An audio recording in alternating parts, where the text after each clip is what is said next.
सभी छोटे बड़े श्रोताओं को सुनीता भटनागर का प्यार भरा नमस्कार।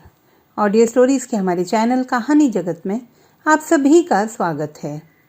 हिंदी कहानियों की श्रृंखला में आइए आज सुनते हैं उर्मिला शिरीष जी द्वारा रचित कहानी तूफान। ठीक 22 साल बाद मिल रहे थे हम। फोन पर उसकी आवाज़ पहचानते देर न लगी। वही खनक, वही रुतबा, वही हंसी, वही बात करने का अंदाज और वही दूसरों को अपने व्यंग्यात्मक शब्द जाल से शत विशत करने की शैली। क्या तुम मुझसे मिलने होटल में नहीं आओगी? अशोका लेक व्यू में रुके हैं हम। कल शताब्दी से वापस जाना है। कहाँ कहाँ से पता करके लिया तुम्हारा फ़ोन नंबर। घर के होते हुए होटल में क्यों रुकी हो? हमें भरोसा थोड़ी ना था कि तुमसे बात हो जाएगी। वह शिकायती लहजे में बोली। देखो, इतने साल बाद मिल रहे हैं तो बैठेंगे, गप्पे लगाएंगे, पुरानी यादें ताज़ा करेंगे। सच कितना मज़ा आएगा, मैंने उत्फुल्ल होकर कहा। इनको नहीं जमेगा। अपना क्या, अपन तो फिर भी रह लेंगे। तुम मेरे पास ही रुक जाना, जीजा जी को मैं राजी कर लूँगी। अच्छा देखेंगे, अब तुम जल्दी से आ जाओ या इनकी गाड़ी जल्दी आ जाती है तो मैं आ जाऊँगी। उसके आने की खबर सुनकर मैं बहुत खुश थी। इतनी खुशी कि जैसे कभी किसी अलभ्य वस्तु को प्राप्त करके होती है। अपनी पुरानी सहेली को देखने का लोभ था, मिलने का हुलास था। अपने जीवन की, उसके जीवन की एक एक बात जानने की तीव्र उत्कंठा कुलांचे भरने लगी। कितनी खुश होगी वो मुझे यूं देखकर। मैं जानती हूँ वह मुझे उतना ही प्यार करती होगी जितना पहले करती थी। 22 साल पुराना चेहरा सामने आ खड़ा हुआ। थोड़ा सा स्थूल शरीर, गर्दन अंदर को धंसी हुई, सीपाकार आंखों में लगा काजल, ऊपर को बंधी 2 चोटियां, चौड़ी प्लेट वाला स्कर्ट और शर्ट। कैसी लगती थी तब? मैं मुस्कुरा दी। अब भी वैसी ही लगती है या बदल गई है? स्कूल के दिन, स्कूल की सैकड़ों शरारतें, हंसी ठहाके और भी न जाने कितनी रहस्यमयी, बेवकूफ़ी भरी, हृदय की गहराइयों में समाई बातें, कितनी जगहें और वे तमाम चेहरे याद करके मैं रोमांचित हो उठी थी। जिस सुंदर सुरम्य निश्चल भावनाओं से भरी दुनिया से मैं कोसों दूर चली आई थी, वही थिरकती हुई दुनिया आज अचानक मेरे सामने आ खड़ी हुई थी। वह एकाकी नहीं आ रही थी, अपितु साथ ला रही थी पूरे कालखंड को, सशरीर। ताज्जुब कि अपना ही बीता हुआ जीवन में क्यों और कैसे विस्मृत कर बैठी थी मैं। क्या मैं तेज भागती रही या समय मुझसे आगे निकल गया? मैंने घर को ठीक ठाक किया, पर्दे, चादरें सब बदली। माँ, आज आपको क्या हो गया है? क्यों कर रही हो इतना सब? इतना तो आप किसी के लिए नहीं करती। मेरी सहेली आ रही है ना, तुम नहीं समझ सकोगे। तुम तो जल्दी से ये सामान ला दो। मैंने उसकी पसंद की एक एक चीज़ मंगवाई। वह कितनी खुश होगी यह जानकर कि मुझे आज भी उसकी एक एक पसंद याद है। मेरे साथ उसकी एक बहुत पुरानी फ़ोटो थी, पता नहीं किस एल्बम में थी, काफ़ी देर तक ढूंढने के बाद मिल पाई थी। उसको अच्छा लगेगा ये सोचकर तुरंत फ़ोटो फ्रेम में लगा दी। इस फोटो में हमारी उम्र की मोहक छवि झलक रही थी। ये आप हो माँ? बच्चे जोर जोर से हंसे जा रहे थे। घर में पैसा है या नहीं, यह मैंने देखा। हो सकता है होटल जाना पड़े सबको लेकर। क्या करूँ, किससे उधार मांगूँ? अच्छा भी तो नहीं लगता है मांगना। मम्मी को फ़ोन लगाया। मम्मी, 2000 रुपये दे दोगी? मेरी सहेली आ रही है। हाँ वही, वैसे तो पैसे हैं मगर उसके सामने कम नहीं पड़ने चाहिए, मैंने सकुचाते हुए कहा। छुट्टी की एप्लीकेशन भिजवा दी। बहुत ज़रूरी काम थे ऑफिस में, मगर मेरी सहेली का आना इन सब से ज़्यादा मायने रखता था। बेचैनी के साथ तैयार होकर मैं उसकी प्रतीक्षा करने लगी। मेरे घर का एक एक पत्ता, हवा में लहराते पर्दे, फूल, सभी कुछ उसका स्वागत करने को उतावले लग रहे थे। माँ, आज आपको क्या हो गया है? चार्ली चैपलिन की तरह काम कर रही हो? बच्चे मुझे चिढ़ा रहे थे, मगर इस समय मैं कुछ भी नहीं सुन रही थी। मेरा मन उड़ रहा था और निगाहें सड़क की ओर लगी हुई थी, एकदम दूर तक। सरकारी जीप से उसे उतरते देखा तो भागकर नीचे जा पहुंची मैं, सड़क के उस पार। गले लग कर लगा जैसे बहुत ऊंची चोटी से गिरते ऊष्म निनादित झरने को छुआ हो। वही ऊष्मा, वही ध्वनि मैंने महसूस की। आंखों से बहते आंसू थम नहीं रहे थे। जब कभी हम नाराज हो जाते थे तो अपने छोटे भाई बहन के हाथों खूब लंबे लंबे खत लिखकर अपने हृदय की बातें, शिकायतें, प्यार, वफा, जीवन भर ना भूलने के वायदे और नाराजगी व्यक्त किया करते थे, और सामने मिलने पर यूं ही रोया करते थे, बेशब्द, मुस्कुराते हुए।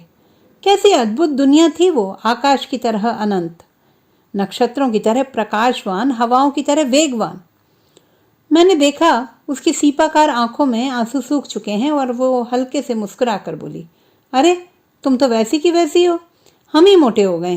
क्या बहुत काम करती हो या डाइटिंग कर रही हो या नौकर वगैरह नहीं रखे हैं? क्षण भर के लिए मैं सकपका गई। बच्चे उत्सुकता और विस्मय के साथ देख रहे थे। सुनेंगे तो क्या कहेंगे कि जिस सहेली के बारे में मैं सुबह से उन्हें बताई जा रही थी, तारीफ किए जा रही थी, उसने आते ही ऐसे सवाल पूछने शुरू कर दिए। ऊपर आकर उसने चारों तरफ गहरी, बींदती, लंबी, खोजती दृष्टि से देखा। वह दृष्टि खाली नहीं थी, बल्कि भरी हुई थी तमाम प्रश्नों, जिज्ञासाओं और शंकाओं से। मैं बार बार उस फोटो की तरफ देख रही थी ताकि वह उसे देख सके, मगर उसने उड़ती हुई नजर से उस तरफ देखा जैसे कोई बासी चीज पड़ी हो। अभी तक रखा है इस फोटो को? मैंने तो फाड़ दिया। छी, कितनी गंदी है, उसने मुंह बनाते हुए कहा। यह हमारा बचपन का स्मृति फलक है, मैंने वापस रखते हुए कहा। तुमने तो एकदम संबंध ही तोड़ दिए। कभी चिट्ठी तक ना लिखी, न शादी की खबर दी, न कुछ। हम ही हैं जो अपने को रोक न सके। क्या करती रही इतने सालों तक? तुम्हारे लिए तो दोस्ती बहुत मायने रखती थी, मगर तुम ही दोस्ती के नाम पर कलंक निकली। वह अपने लाल होंठों को गोल घुमा कर बोली। उसके होंठों की भाषा मेरे मन पर खुदती जा रही थी। उसके पूछने पर मैं संभल गई। उसको हक था शिकायत करने का, मेरे 22 वर्षों की जिंदगी की परतें उधेड़ने का, क्योंकि पुरानी सहेली जो थी, तब हम बच्चे थे, बल्कि यौवन की दहलीज पर कदम रखते हुए अपनी देह और आत्मा से बेफिक्र, अलहड़, अपनी ही मौज में डूबे हुए। घर गृहस्थी, रुपया पैसा, जाति पाति, छोटा बड़ा सब कुछ हमारे लिए महत्वहीन था, अपरिचित था। बस पढ़ाई और दोस्ती, यही तो था हमारा जीवन। पानी की धारा की तरह बहता हुआ, स्वच्छ, धवल, आबाद। मैं चुपके से उठकर गई और मामा को फोन लगाया। मामा, शाम को 2 घंटे के लिए गाड़ी मिल जाएगी? क्यों, क्या बात है? कोई इमरजेंसी है क्या? नहीं मामा, मेरी सहेली आई है, उसको घुमाना चाहती हूँ, अगर गाड़ी फ्री हो तो। मैं न चाहते हुए भी गाड़ी के लिए विवश करने लगी। मुझे जाना था बेटे, क्या 2 घंटे के लिए भी नहीं दे सकते आप? अरे इतनी औपचारिकता क्यों करती हो? सहेली ही तो है, कोई गवर्नर तो नहीं। फिर भी मैं कोशिश करूँगा। मैं आश्वस्त हो उसके पास बैठ गई। जीजाजी क्या करते हैं? सिर्फ तनख्वाह में घर चल जाता है या कमाई का और भी कोई साधन है? बच्चे कौन से स्कूल में पढ़ते हैं? उन्हें कौन पढ़ाता है? तुमने तो आया रखी होगी। बच्चों को सामने बैठा देखकर भी अनदेखा करती हुई बोली थी वह। उसका गदराया हुआ शरीर पारदर्शी ब्लाउज में से दमकता हुआ दिखाई दे रहा था। मैं पति और बच्चों के बारे में बताने लगी। आखिर उसकी जिज्ञासाओं को शांत करना मेरा फर्ज था। और सुनाओ, उसने पांव पसार कर बैठते हुए कहा। मेरा मन हल्का सा बेचैन और उदास हो गया। उसके आने से पूर्व जो उद्दीप्त थिरकती हुई खुशी थी, वह मंद होने लगी। उसकी उपस्थिति ने घर के माहौल में अजीब सी हलचल पैदा कर दी थी। लग रहा था मेरे घर की हर चीज उसके निशाने पर है। तो तुमने यह भी जानने की कोशिश नहीं की कि हम लोग कहाँ पर हैं, किस हाल में हैं? वह रूठते हुए बोली। मैंने देखा उसने अपने बालों को रंगवाया हुआ है। सफ़ेद जड़ों को छुपाने के लिए बार बार बाल संभाल रही है। मेरा मन हल्का सा व्यथित तथा चिंतित हो उठा। इसके बाल पक गए हैं? क्यों? क्या कोई तनाव है? पूछूंगी। क्या बताऊं, पिछले कई वर्षों से इतनी अधिक व्यस्त रही, बल्कि घर परिवार में डूबी रही कि बाहर की दुनिया से संपर्क ही कट गया था। कौन कहाँ है यह सोचना तो अलग, मैं खुद कहाँ हूँ इस बारे में सोचने तक का वक्त नहीं मिला। समय तो अपनी गति से चलता ही है, हम ही पीछे रह जाते हैं। सच, तुमने आकर मेरे भावों को जगा दिया। तुमने याद तो किया, मैं भावुक होकर बोली। तो क्या ससुराल वालों से कोई समस्या है? सब साथ में रहते हैं या अलग? मेरी भावुकता को रूपांतरित करते हुए बोली थी वह। नहीं नहीं, अब तो सारी जिम्मेदारियों से मुक्त हूँ। बस बच्चों का भविष्य देखना है। बच्चों का क्या भविष्य देखना, वे खुद अपना भविष्य बना लेंगे। हमारा भविष्य किसने बनाया था? कोई पूछता था, देखता था? जो भी हो, तुम बहुत मतलबी निकली। इनको देखो, हम चुप नहीं बैठे, एक एक के घर जा चुके हैं। पता करते रहते हैं कि कौन कहाँ पर है, क्या कर रही है। दिशा ने तो बहुत बड़ा मकान बना लिया है। हस्बैंड इंजीनियर है, सो कमाई भी अच्छी है। उमा यहीं पर है, उसके पति का बिजनेस है। और माधुरी, जिसे लड़के चिट्ठियां लिखा करते थे, चली गई, आर्मी वाले से शादी की है उसने। और अनुराधा का तलाक हो गया है। नौकरी करके दिन काट रही है। वह लगातार साथ में पढ़ने वाली लड़कियों का जीवन परिचय बताई जा रही थी और मैं उचाट मन से सुन रही थी। हालांकि थोड़ी बहुत जिज्ञासा मेरे मन में भी थी सबके बारे में जानने की।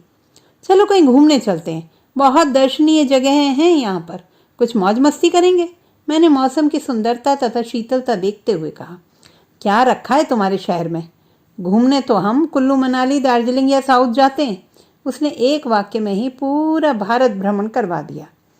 मैंने गाड़ी बुलवाई थी कि तुम जरूर घूमना पसंद करोगी। खैर नहीं जाना चाहती हो तो घर में ही बैठते हैं, तब तक तुम बुक्स देखो। मैंने सारी चीज़ें पहुँच कर चमका कर रख दी थी। मैं खाना बनाने की तैयारी करने लगी। बाई को मना कर दिया था, उसकी मनपसंद चीज़ें मैं अपने हाथों से बनाकर खिलाऊंगी। मेरा मन अति उत्साही था और हाथ मशीन की तरह काम कर रहे थे। वह मेरे पास किचन में आकर बैठ गई। बड़े बुजुर्गों की तरह मेरी किचन का मुआयना करने लगी। उसकी तीक्ष्ण निगाहें एक अलमारी में विराजमान मूर्तियों पर आकर टिक गईं। अरे यह क्या, तुम और पूजा? वह मेरा मजाक उड़ाते हुए बोली। उसका चेहरा हंसी से खिंचने के कारण थोड़ा चौड़ा सा लग रहा था, किसी सपाट वस्तु की तरह। क्यों, ऐसा क्यों कह रही हो? मैंने उसकी आंखों में झांकते हुए कहा, जिसमें उपहास के भाव लहरा रहे थे। इसलिए कि तुम्हें तो कभी विश्वास ही नहीं था भगवान पर, ना व्रत उपवासों पर, वो तो आज भी नहीं है, पर उस परमात्मा पर पूरा अखंड विश्वास है। अपने किए का सारा लेखा जोखा वह यहीं इसी जगत में हमें दिखा देता है। किसी के कहने न कहने से क्या फर्क पड़ता है? मैं तो अपनी आत्मा को मानती हूँ और सब कुछ उसी पर छोड़ देती हूँ।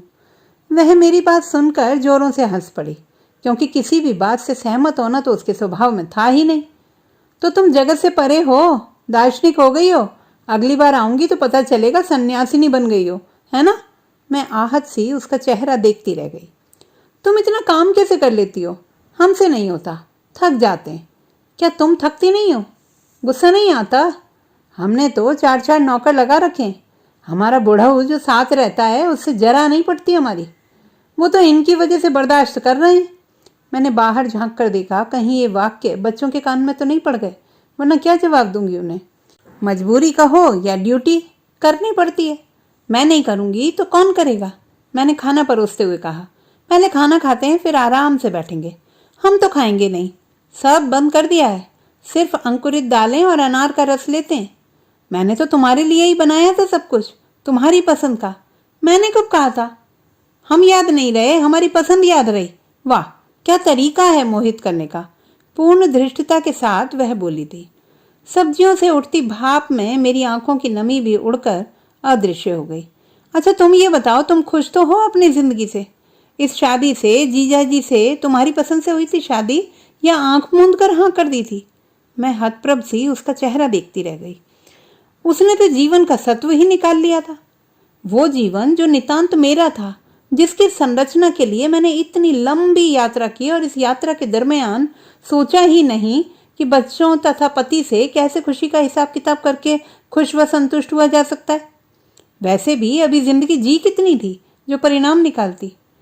हाँ, जिंदगी को बेहद खूबसूरत और स्वप्नमयी बनाने के लिए निरंतर संघर्ष चल रहा था।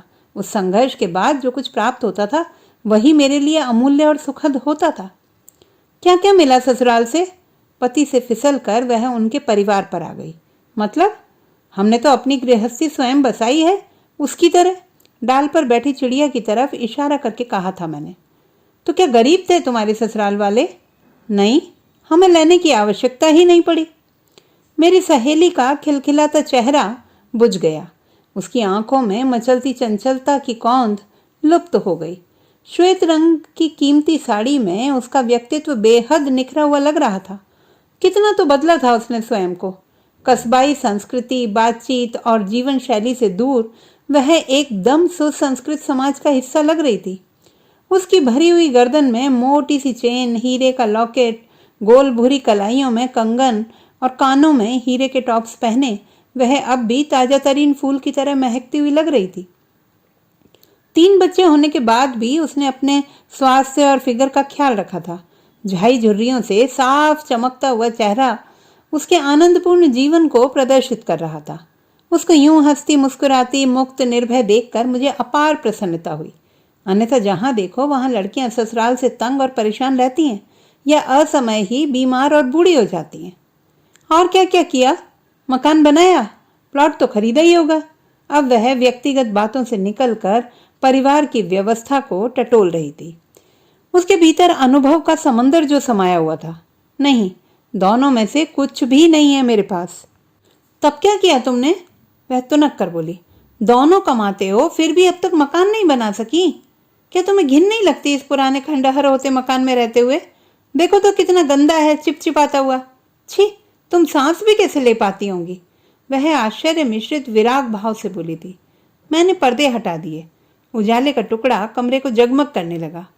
मैं तो सोच रही थी कि वह मेरा कलात्मक ढंग से सजा हरा भरा फूलों से खिला घर देखकर मुग्ध हो जाएगी, मगर बैंक बैलेंस तो होगा। कितना जमा कर लेती हो साल भर में? अभी तक हिसाब नहीं लगाया। कुछ LIC की पॉलिसी हैं, उसी के बहाने जमा हो जाता है।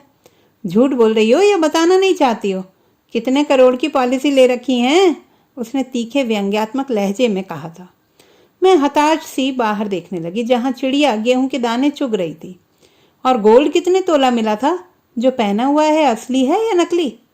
मैं एक सवाल का जवाब देती, तब तक वह दूसरा सवाल दन्न से दाग देती। उसके पास सवालों का खजाना था, और वह खजाना फूलों से नहीं, बाणों से भरा था। सब असली हैं, मैंने न चाहते हुए भी सहज होकर कहा। यह अंगूठी भी?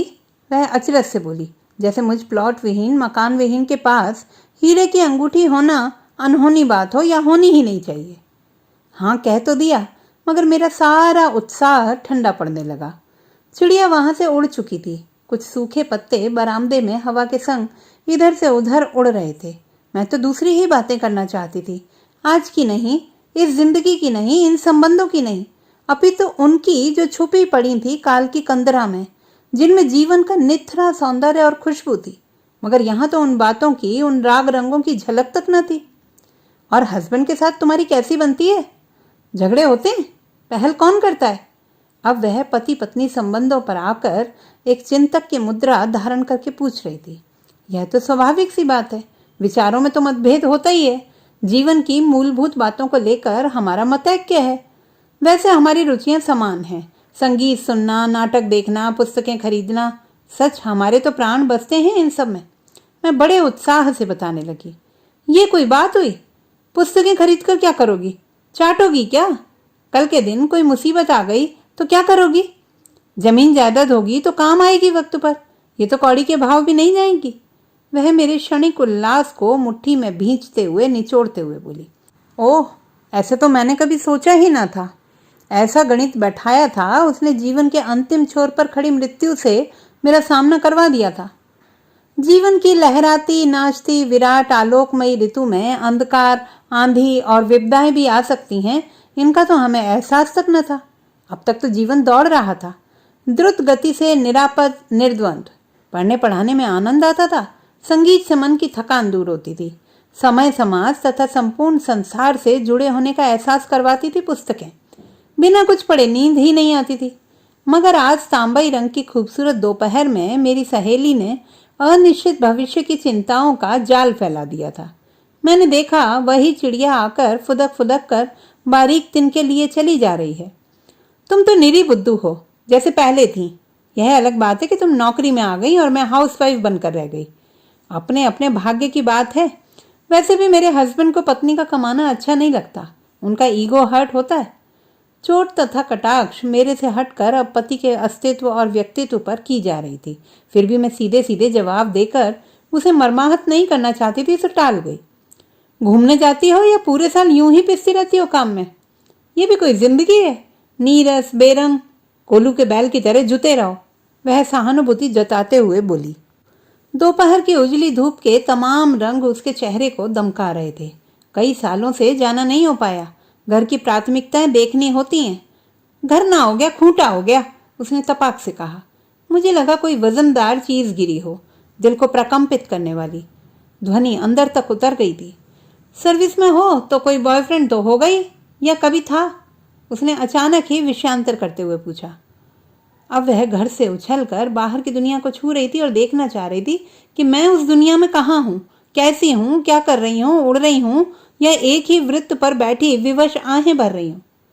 यह उम्र पुरुष मित्र बनाने की नहीं, परिवार के लिए समर्पित करने के लिए होती है। लेकिन पुरुष कोई दुश्मन या जानवर नहीं होते कि उनके विषय में अलग से सोचा जाए। लगता है तुमने भाषा विज्ञान में पीएचडी की है, इसीलिए इतनी घुमावदार बातें करके बात को ही उड़ा देती हो। अब वह मेरे बिल्कुल पास खिसक आई और कान के पास मुंह लाकर बोली, अच्छा ये बताओ, तुम्हारी हस्बैंड के साथ कैसी बनती है? तुम उनसे संतुष्ट हो? मतलब तुम्हारे आंतरिक संबंध कैसे हैं? कभी तुम पहल करती हो या नहीं? कौन सी बातें या चीज़ें ज़्यादा लुभाती हैं तुम्हें और उन्हें? हमें तो लगता है इस आपाधापी भरी जिंदगी में इन बातों के मायने भी तुम भूल गई हो, जबकि ये संबंध बहुत अहम होते हैं। तुम तो इतनी शर्म और संकोच जता रही हो कि बताओ ना। कुछ भी नहीं बताना चाहती हो, क्यों? वह एकाएक गंभीर हो गई। उसके मुख मुद्रा में कई वक्र रेखाएं तिनकों की तरह कांप रही थी। तुम तो बड़ी बोर निकली, जबकि हम तो समझते थे कि तुम सर्विस में होने के कारण काफी स्वतंत्र विचारों वाली हो गई होंगी। यहाँ आकर तुम्हें कोई मिला था? मतलब प्रेम हुआ था किसी से, या इन्हीं के साथ बांध दी गई? मुझे काटो तो खून नहीं। पूरी देह सिहर गई शर्म की तपिश से, संकोच की आंच से, यकायक इस हमले से। निजी बातों को यूं जग जाहिर किया जाए, यह मेरे लिए अजीब बात थी। क्यों नहीं बताओगी? इस तरह की बातें तुम किसी के साथ तो शेयर करती होंगी ना? मुझे तो तब तक चैन नहीं मिलता जब तक कि मैं आपस में शेयर ना कर लूं। वाकई मैंने क्या सोचा था तुम्हारे बारे में और तुम क्या निकली। हमें तो साफ लग रहा है कि तुम पति की पूंछ और बच्चों के साथ चिपकी रहने वाली आया मात्र हो। जीवन का आनंद लेना ही नहीं जानती। तुम जीवन को नहीं, जीवन तुम्हें निचोड़ रहा है। कभी देखा है खुद को आईने में? देखो गौर से, खुली आंखों से। दिन में दिखाई देने वाले चंद्रमा की तरह हो गई हो, रूखी, शुष्क, दूर, अलग थलग। कहकर वह विद्रूप और व्यंग्य से हंस दी थी। उसकी निर्मम उत्ताल लहर सी हंसी मेरी अंतरात्मा में उतर गई। मुझे अपने हृदय में गुब्बारा सा फूटता लगा, फस फस। उसके चमकते हुए दांतों को देखकर भी मैं मुस्कुरा न सकी। मुझे लगा जैसे कोई पेड़ की छाल को बेरहमी से भौंतरी छुरी से छील कर उसका रस निचोड़ रहा हो। मैंने आंखें बंद कर ली। तेज धूप चुभ रही थी। तुमने तो अपने आसपास एक खोल बना रखा है जिसमें से निकलना ही नहीं चाहती हो। तुम क्या समझती हो तुम्हारा हृदय सीपी है जिसमें से मोती निकलेंगे? मोतियों की चमक तो छोड़ो, तुम्हारी आंखों का सूनापन और वेदना का भाव बताता है कि तुम अपने भीतर कैद हो, कुंठित हो। सहज बनो, आम औरतों की तरह। उसने विश्लेषण कर फैसला देते हुए कहा। तुम क्या समझती थी मैं बहुत प्रभावित हो जाऊंगी यह सब देखकर? नहीं, मैं वो नहीं हूं। मेरे ऊपर ये बनावटी रंग नहीं चढ़ते, उसने शरारती बच्चे की तरह चिढ़ाते हुए कहा। मैं निरुत्तर सी उसकी बातें सुनती जा रही थी। क्या बताती उसे कि जीवन के रंग, उसकी गंध, उसका पराग, आनंद और सुख कहाँ किस रूप में बिखरे पड़े हैं। यह तो अव्यक्त अनुभूति है, अंतरतम में डूबा हुआ जीवन अनुभव है।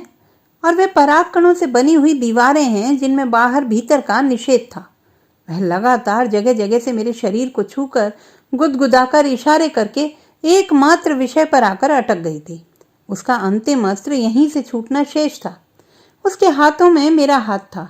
उसकी पकड़ से ऐसा प्रतीत हो रहा था जैसे वह शर्त बांध कर बैठी हो और उसके लिए ये बातें किसी रहस्यमयी वस्तु से कम चमत्कृत व उत्तेजित करने वाली नहीं होंगी। बताओ ना, क्यों नहीं बताना चाहती हो? दिशा तो एक एक बात बता देती है। तुम क्यों नहीं बताना चाहती हो? क्या तुम अलग हो हमसे, अनोखी हो? मैंने जितनी भी बातें पूछी सबका गोलमाल जवाब दिया तुमने। सब ठीक तो है? पति पर निगाह रखती हो या किताबें ही पढ़ती रहती हो? ओह, मैं ना चाहते हुए भी सोचने पर विवश हो गई कि भौतिक सुखों की विपुलता में यदि मानसिक और बौद्धिक विकास पूरा न हो तो मनुष्य की सोच सिर्फ बाह्य सुख साधनों तक सिमट कर रह जाती है और दैहिक सुख उसकी कसौटी बन जाते हैं। उसने मेरा हाथ झटका तो मैं चौंक पड़ी। मत बताओ, कुछ हो तो बताओ। हमारा जीवन तो एकदम खुला हुआ है। जो है जैसा है उसी में ऊपर वाले का हार्दिक धन्यवाद करते हुए खुश रहते हैं। तो ऊपर वाले ने क्या दिया तुम्हें? जीवन की उपलब्धियों के नाम पर क्या है तुम्हारे पास? ढेर सी किताबें जो रद्दी के भाव बिकती हैं, ये सुंदर शब्द जो खोखले हैं, वे मूल्य जो बासी पड़ चुके हैं। बेहद गैर जिम्मेदार हो तुम, एकदम अपने में डूबी बंद डिब्बी की तरह। वह लगातार बोलकर मुझे कम से कमतर आंक रही थी, मुझे काट रही थी। प्याज के छिलकों की तरह एक के बाद एक परत उतारती चली जा रही थी। मैं उसकी नजरों में नाकामयाब मूर्ख तथा सीधी थी, जिसने जीवन को समझा ही नहीं था, जीवन के सत्य को पहचाना ही नहीं था। तुमने तो मकान बनाया है, पर रहती हो क्या उसमें? जहां तुम्हारे हस्बैंड की पोस्टिंग होगी वहीं तो रहोगी ना।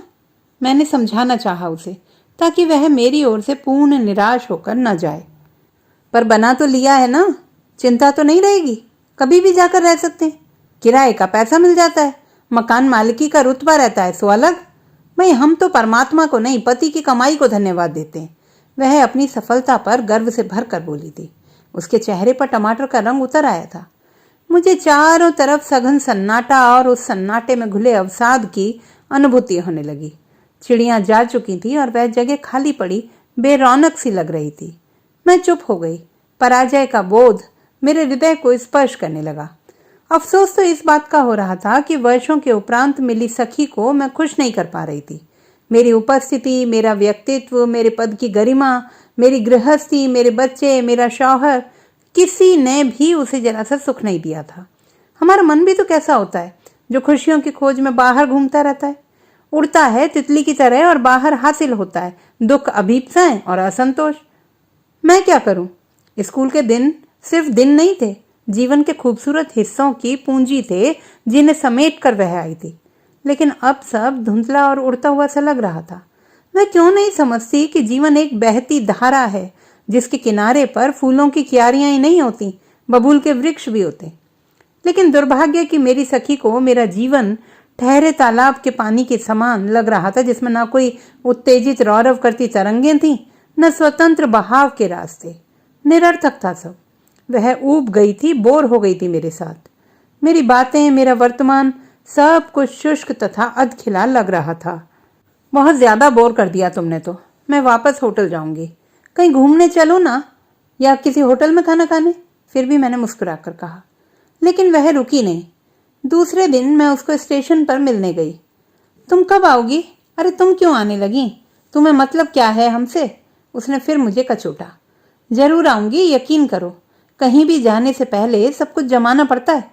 मैं इधर उधर देख कर बोली, मगर वह तैश में आकर बोली, हाँ तुम ही अकेली तो नौकरी करती हो। अब तुम्हारा आना कब होगा? मैंने उसका हाथ छूते हुए कहा। जब तक कि तुम्हारा मकान नहीं बन जाता, गाड़ी नहीं आ जाती, तब तक मैं नहीं आऊंगी। उसने मुझे धमकाते हुए अपनी चिर परिचित शैली में कहा। मकान, गाड़ी? तो क्या तुम मकान और गाड़ी से मिलने आओगी? चलो इसी बहाने सही, इस बारे में सोचूंगी। मैंने हंसते हुए अपने मनोभावों को, बल्कि वेदना को छिपाते हुए कहा, जबकि मैं जानती हूं कि आने वाले कई वर्षों तक मेरे लिए इन चीजों के बारे में सोचना व्यर्थ है, क्योंकि मेरे लक्ष्य और सपने कुछ और हैं। न मेरे पास ये चीजें होंगी, न तुम आओगी। जानती हूं तुम्हारा स्वभाव ऐसा ही था, दूसरों पर हावी होकर अपनी बात मनवाना। मेरा मन गहरे विषाद में डूब गया। बात दिल की नहीं, वस्तुओं की है। तब से लेकर अब तक वह इन्हीं बातों की पगडंडियों पर चल रही है। आत्मा से निकले दोस्ती के भावों को कुहासे ने ढक लिया था। ट्रेन का समय हो गया था। मैं गले लगी तो मुझे उसके हृदय की वही ध्वनि सुनाई दी जो गहरे कुएं में खाली बाल्टी डालने पर गूंजती है। मैंने उसका हाथ छोड़ दिया और पर्स में रखी अपनी किताबें टटोली, जो मैं उसे भेंट करना चाहती थी। लेकिन याद आया, किताबों के बारे में तो उसने कहा था, इन्हें क्या चाटोगी? इतनी किताबों के बदले कुछ और खरीद लेती। ये तो 2-3 रुपए किलो के भाव बिकेंगी, या दीमक खा जाएगी। मैंने जोर से अपना पर्स पकड़ लिया, जैसे कोई हीरे जवाहरात संभालता है। मैंने देखा उसने सीट पर बैठते ही अनमना सा चेहरा बना दिया। कुछ बोली नहीं। आंखों पर चढ़ाया चश्मा उसकी सुरमई आंखों के भाव छुपा रहा था। पता नहीं क्या देखने या पाने या उंडेलने या जताने आई थी। ट्रेन के जाते ही मैं भीड़ से गुजरते हुए लौट पड़ी अपनी उस दुनिया में जहां जीवन के सत्य और संघर्ष खड़े थे। अनायास ही मैं मुस्कुरा दी। लगा कोई तूफान मेरे ऊपर से गुजर कर गया है। तो दोस्तों, ये थी हमारी आज की कहानी। आपको कैसी लगी कमेंट बॉक्स में लिखना ना भूलें। चैनल को सब्सक्राइब करें, लाइक करें और मित्रों के साथ शेयर करें।